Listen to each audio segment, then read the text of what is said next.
Saya kira di sini ada Mas Inung, Arif Nur Hartanto. Tadi ada pertanyaan tentang Pancasila, musyawarah wis ra ono, enenge perwakilan dan sebagainya. Ini saya kira apalagi beliau kan wakil ketua DPRD DIY Daerah Istimewa Yogyakarta. Ini gimana ya? Gimana ini?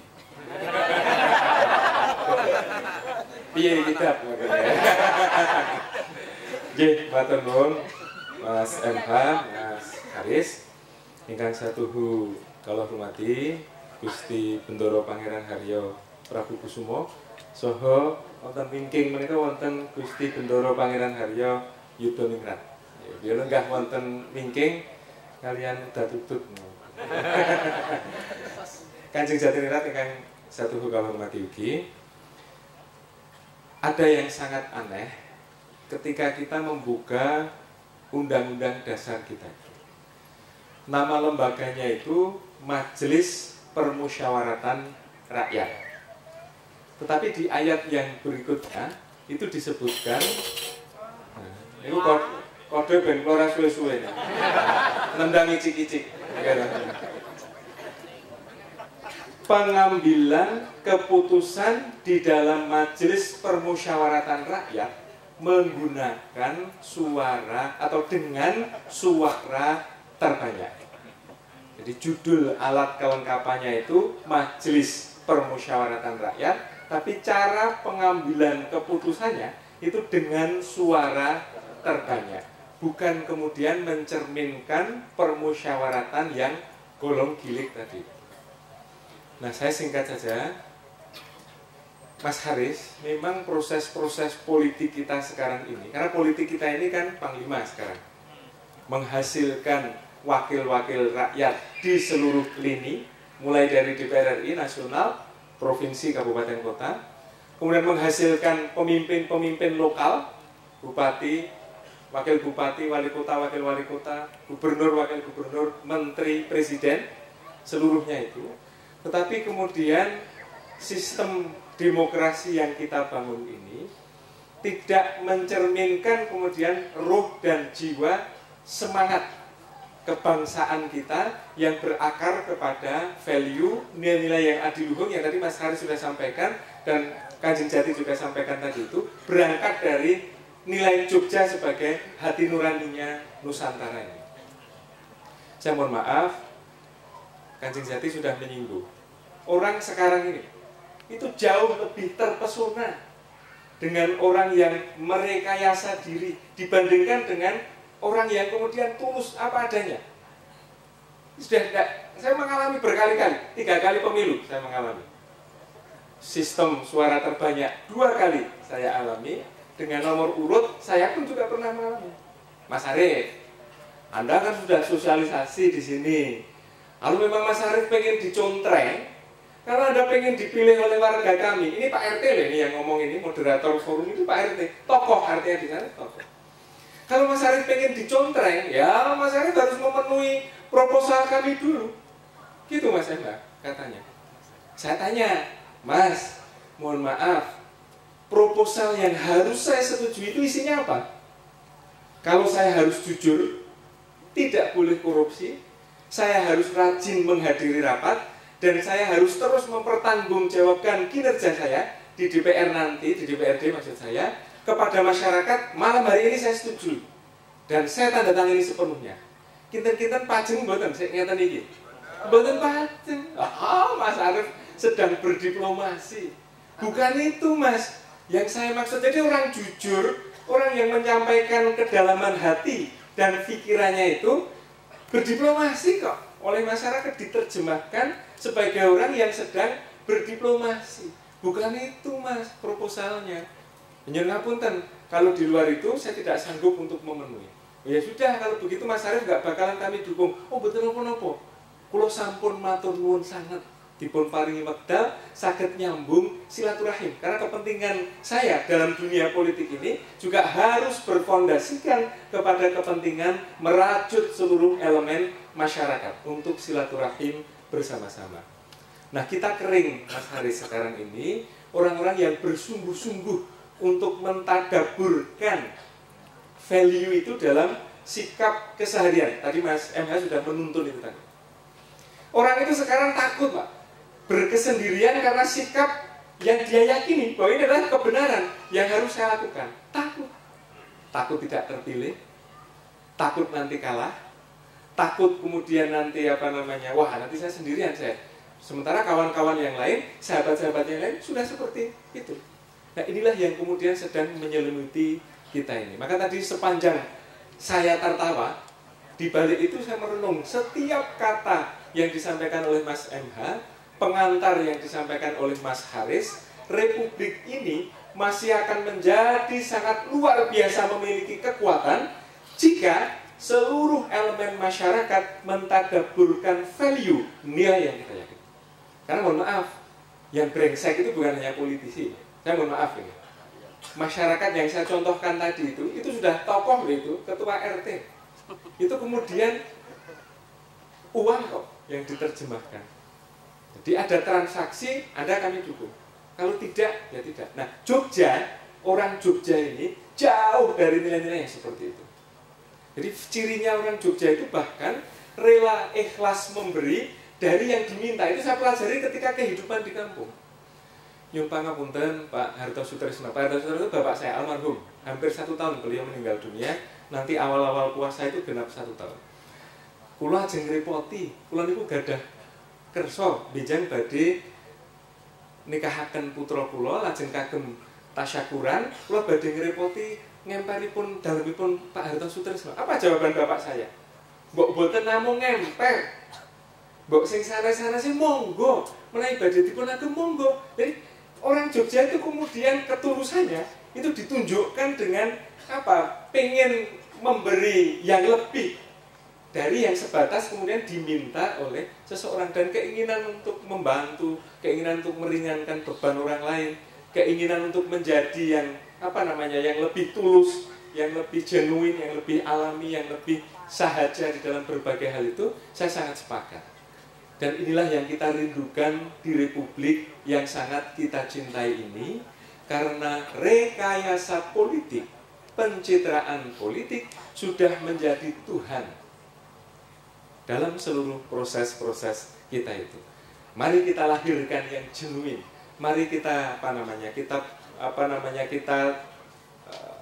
ingatkan terus bahwa kepalsuan dan kepura-puraan itulah yang menjerumuskan kita bersama. Karena kalau tidak hati-hati, proses ini akan semakin menghunjamkan kita dan menjauhkan kita dari keridhaan yang maha kuasa. Terakhir untuk penutup, saya sangat berterima kasih malam hari ini. Nyamatur Kanjeng dipun timbali. Beliau sahabat karib saya dan guru saya. Malam hari ini ada pencerahan yang luar biasa. Karena saya sepanjang mata saya memandang, selain yang sepuh-sepuh, itu banyak sekali anak-anak muda, dan inilah yang akan memutus mata rantai keborokan, kebobrokan, kemudian berbagai hal. Dan kita memang dari Jogja ini harus melahirkan anak-anak muda yang kemudian memiliki sikap, memiliki daya gagas, kemudian ya kita bersungguh-sungguh.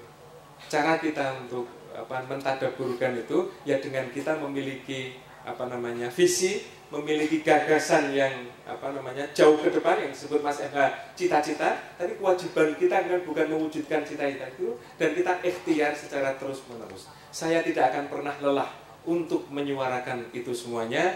Dan mari setelah malam hari ini kita bersatu padu seluruh kawula Ngayogyakarta Hadiningrat, bahwa Kraton Ngayogyakarta Hadiningrat dan juga seberang yang ada di sebelah kita, Kadipaten Pakualaman, itu adalah pusat-pusat untuk terus mereproduksi nilai bagi keteladanan untuk Republik yang sangat kita cintai ini. Mudah-mudahan Allah meridhai kita semua. Menarik dari Mas Arif Nur Hartanto atau Mas Inung ini. Tapi yang paling menarik, Muhammad Ainun Najib ki saya bengi saya nom.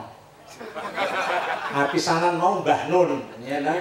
Terus tengah-tengah Cak Nun, Nyak Nun, iki Mas MH. Nek esuk engko le. Ngile.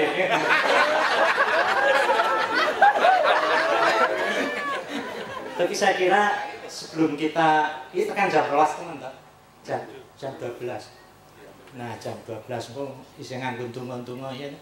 Ini kita ingin mendengarkan dari keraton. Bagaimanapun juga kan Keraton Jogja itu harapan besar bagi masyarakat Jogja sebagai representasi tidak hanya tahta, tetapi juga sesungguhnya tahta untuk rakyat, tetapi juga representasi nilai tadi, nilai kejujuran. Ujian negara kok paling jujur sa Indonesia yojo. Kesimpulannya Cak Nun itu kan tadi mergo isih ana keraton gitu. Jadi optimisme masyarakat tuh bagaimana supaya dari keraton sendiri apa yang harus kita lakukan?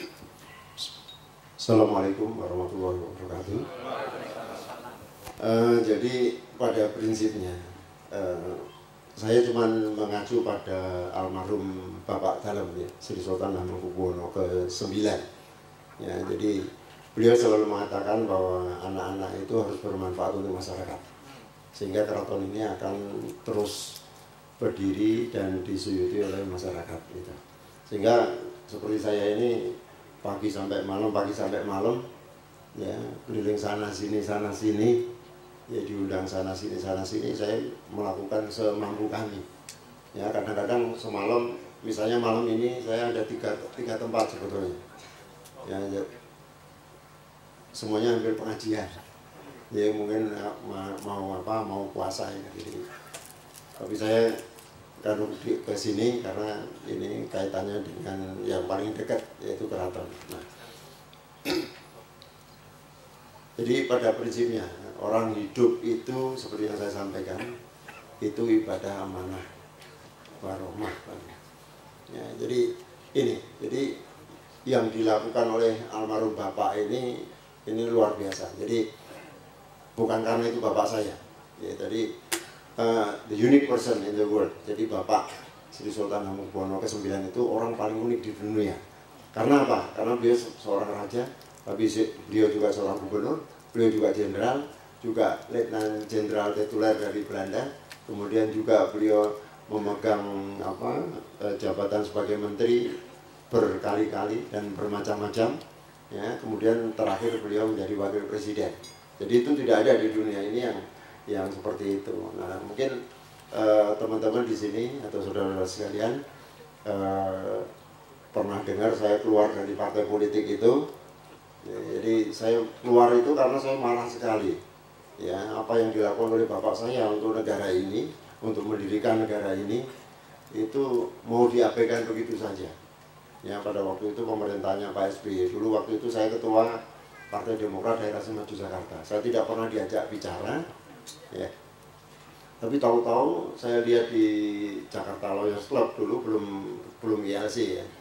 Itu saya saya dengar kalau dari Pak Amir Samsudin bahwa mengatakan bahwa partai dan pemerintah pro pemilihan. Saya marah sekali saya. Karena apa? Karena bapak saya itu, saya ceritakan sejarahnya aja supaya lebih singkat, lebih cepat. Jadi Bung Karno mengatakan merdeka begitu. Itu karena momentum, ya, momentum itu karena merdekanya itu tidak mempertahankan wilayah ataupun merebut wilayah.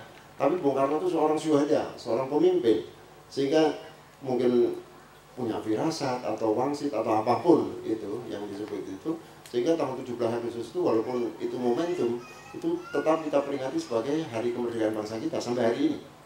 Ya. Tapi karena Bung Karno itu sifatnya momentum, sore harinya ditanya sama Belanda, mana wilayah kamu? Kan gitu.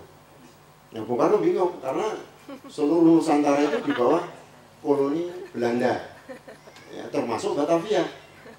Ya, sehingga daerah yang betul-betul berdaulat adalah di daerah Maju Jakarta, yaitu Negari Dalam Keraton dan Negari Dalam Kadipaten Puro Pakualaman. Nah, sore harinya Bung Karno telegram kepada Bapak, dan malam harinya Bapak langsung undang Pak Pakualaman ke-8 untuk membicarakan masalah apa yang disampaikan oleh Bung Karno. Dan malam itu juga beliau berdua sepakat menjadikan Negari Dalam Keraton Yogyakarta Tinggiran dan Negari Dalam Kadipaten Puro Pakualaman menjadi wilayah pertama negara Republik Indonesia. Jadi itu sejarah luhur berdirinya negara Republik Indonesia. Artinya apa? Tidak ada di dunia ini yang namanya negara bergabung ke dalam negara yang lain. Ya toh? Tidak ada. Artinya bapak saya mengorbankan harga diri, harkat martabat, moral material. Harkat martabatnya tadi itu menggabungkan diri. Moral materialnya di mana? Yang setelah merdeka, setelah itu tanggal 18-nya disampaikan pada Bung Karno. Kemudian tanggal 19 Agustus Bung Karno membuat piagam penetapan tentang daerah Maju Jakarta. Kemudian tanggal 5 September secara sendiri-sendiri Bapak dan juga si Paduka Pakualaman ke-8 membuat amanat 5 September yang isinya adalah negara dalam Keraton Yogyakarta Hadiningrat, negara dalam Kabupaten Purwokerto, menggabungkan diri ke dalam negara Republik Indonesia, belum NKRI, masih negara Republik Indonesia. Kedua, kekuasaan masih di tangan kami dan bertanggung jawab langsung kepada Presiden. Yang ketiga, seluruh masyarakat negara dalam Keraton Yogyakarta Hadiningrat harap mentaati amanat ini. Artinya secara utuh. Nah, ini adalah apa? Kontrak politik sampai kapanpun negara Republik Indonesia dipegang oleh presiden siapapun, kontrak politik ini tidak akan bisa lepas.